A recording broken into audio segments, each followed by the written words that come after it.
All right.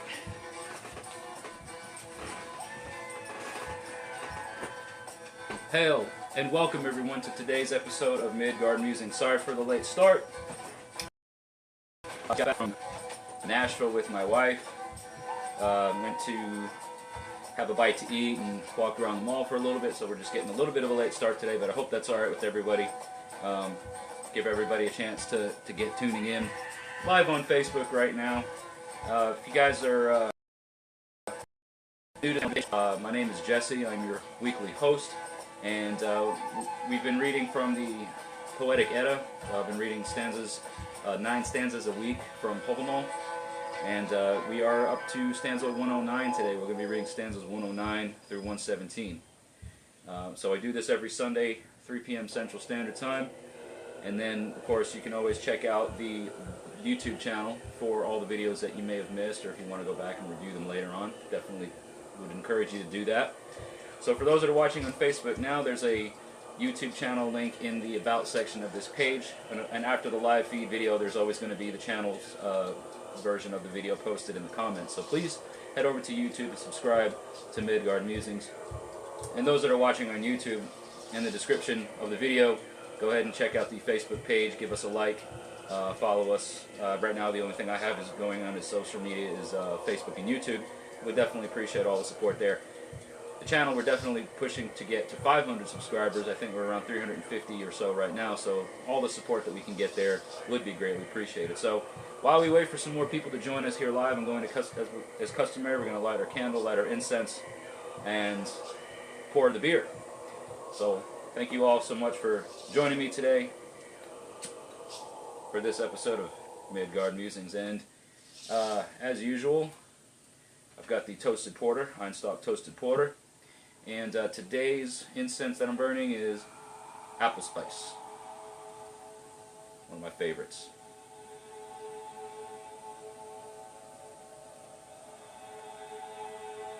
I don't think that's stuck. And of course we have Donheim Radio playing in the background. There we go. Alright. So, let's get this beer poured, and then let's get this show on the road. Got somebody commenting in there. Hello, hail, and welcome. Who is that? I can't even see right here. I'm actually going to read that real quick because... Alright. Finally joining the live stream. That's great. Really happy. Hail, and welcome. Alright. Got the beer opened. Hope you're all having a great rest of your Sunday, whatever it is that you're doing. Thank you so much for taking the time to participate in the live feed today.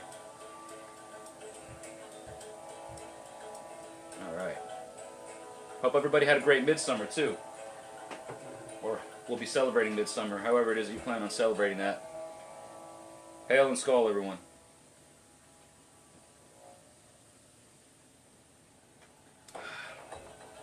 Yeah. Alright. So like I was saying,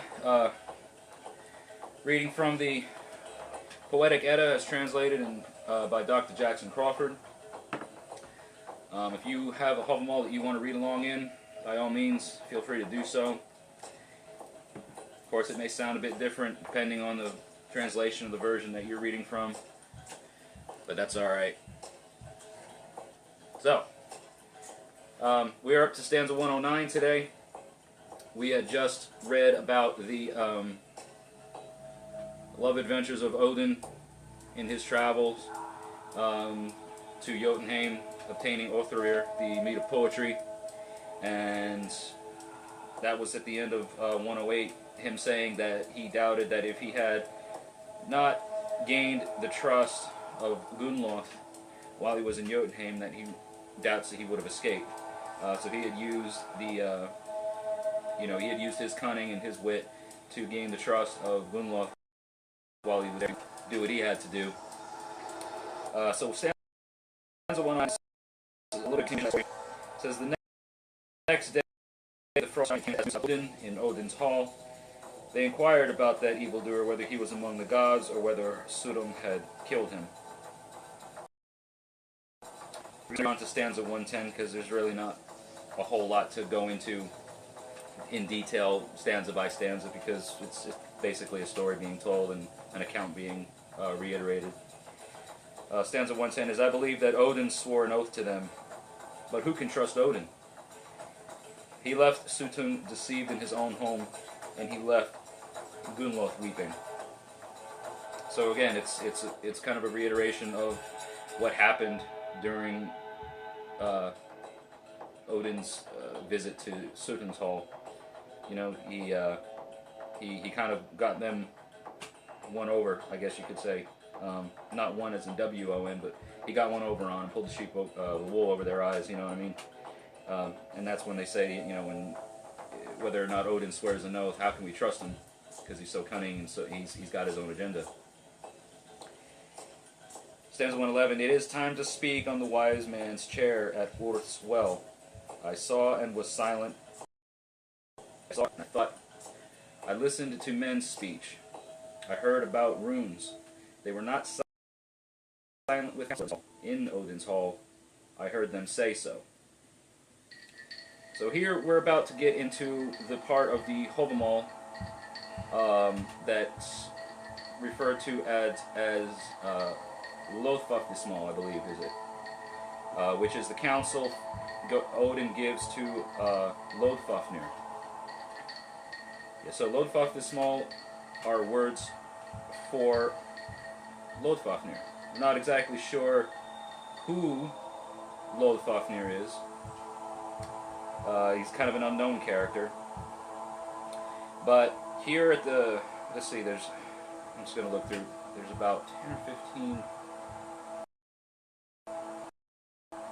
probably the next 2, almost 3 weeks, I would say the next 2 to 3 weeks of readings will be that of the Loddfáfnismál. So stuff to look forward to. These are individual pieces of advice that Odin gives to Loddfáfnir.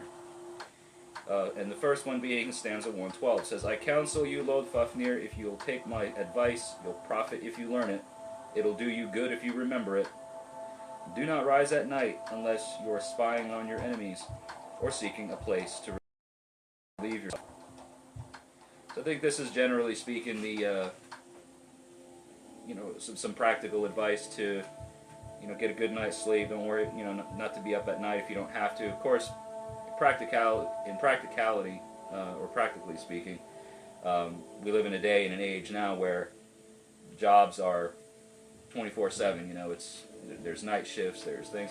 I think it's safe to say that during the time Hávamál was written, it wasn't good to be up too late at night, and unless you have to, like he says, spy on your enemies or relieve yourself.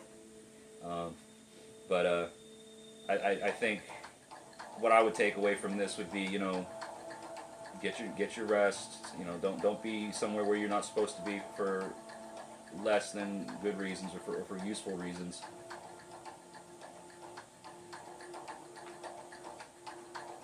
Stanza 113 is, I counsel you, Loddfáfnir, if you'll take my advice, you'll profit if you learn it. It'll do you good if you remember it. Do not sleep in the arms of a sorceress, or else she will lock your limbs. I don't know too many sorceresses, but I think that you could almost lump that label, if you will, of a sorceress as a cunning woman, or somebody who's got a bit more of an edge to them about their wits. You know, lock your limbs. You'll be paralyzed, if you will. You'll be unable to leave from that sorceress. Stay away from them. She will enchant you, because it goes on in stanza 114, says she will enchant you, or that you won't care, or excuse me, she will enchant you so that you won't care for advice nor a powerful man's words. You will want neither food nor the pleasure of friends' company, and you will sleep full of sorrow. She's going to entrap you to the point that you won't care for advice from powerful men. You won't care to eat or have the pleasure of your friends' company. You know, how many times have relationships hit such a low that the spouse or the significant other has affected the relationship to the point where people's friends are lost. You know, it's kind of a similar theme that what's going on here, as far as what I can tell. And as always, everybody, I see some comments. I'm going to check the comments here in a few. As we read along and as you hear the stanzas and as you read the stanzas yourself, let us know what you think of them in the comment section. Definitely would encourage some interaction on that. Stanza 115 is, I counsel you, Loddfáfnir, if you'll take my advice, you'll profit if you learn it. It'll do you good if you remember it. Never seduce another man's woman with whispers in her ear. So this is pretty self-explanatory. You know, don't mess around with other men's wives or other men's women, for that matter, whether they're married or not. You know, they're together for a reason, and it's not up to you to go in there and mess it up.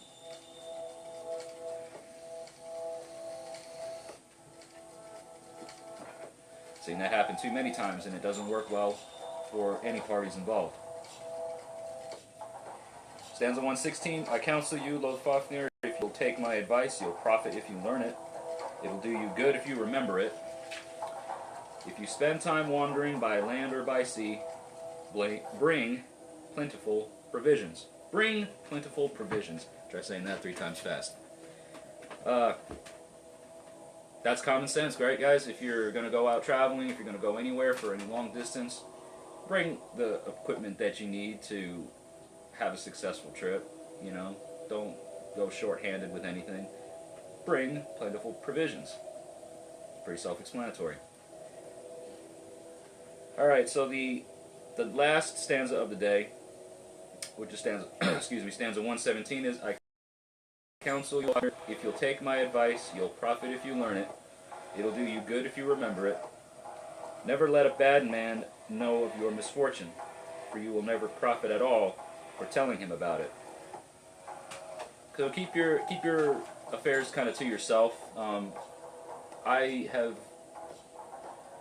I have even gone so far as to sort of keep my affairs of any sort, whether it's good news, bad news. You know, I don't like to blabber on too much about it, especially nowadays in this stage of social media being so prevalent. Your business is your business and should be kept that way, unless you're seeking advice from somebody, in which case you can reach out to that person directly or individually. You know, don't let your misfortune or any of that sort of thing just get out to the public or get out into other people's eyes. It's not going to, what does Odin say at the end? It's not going to profit you, right? It won't profit you. You will never profit, you know? If anything, what you could gain from it is bad. You know, people will start talking about you. Your reputation will be at risk. You know, all these things that we wouldn't want to have happen to damage our name. So keep your business to yourself would be the advice that I take from that stanza. Too many people just go to social media these days and complain about their jobs or their commutes or their relationships or just their lives in general. You know, and I understand that it's also used a lot of times nowadays as an outlet. You know, people who have issues, you know, mental illnesses, struggle with depression, things like that, they feel like if they put their situations or if they use social media as a platform to kind of make out their laundry, if you will, or talk about it in ways that would encourage people to speak with them, that they feel like there's that they're not quite so alone. I would just caution against how much you use social media. If you really need help, you know, go to the resources that are there for you. There's anonymous, there's friends, there's anonymous resources that can help you without you having all of your business aired out online and on the internet. I mean, I've done it before. I'm sure we all have used, you know, social media as a way of letting people know what's going on, and it's really none of their business, you know, what's going on in our lives. So that has been my take on the stanzas for today. It's going to get a little bit more intense with this Loddfáfnir advice that we're going to be getting, the Loddfáfnismál. So I'm definitely looking forward to reading more into these stanzas and getting everybody's feedback. I am going to just quickly grab the camera and take a look and see what comments have been coming through. Jake says skull, Logan gives the thumbs up, and Demetrius is saying hail.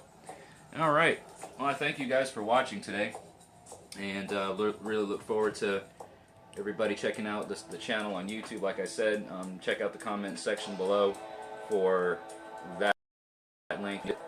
Once this video is uploaded on YouTube, I'll be posting it in the comment section. And everybody that's watching on YouTube, thank you for your continued support. And let's get up to 500 subscribers before Yule. We still got about, I think it's 180-ish days left to go. And if I just get one subscriber a day between now and then, I think that'll definitely reach the 500 subscriber mark. So I feel like that's definitely doable, and I just ask for all of your help in the process. Thank you again so much for watching today's episode of Midgard Musings. Hail and skull to all of you, and I'll see you all again in the next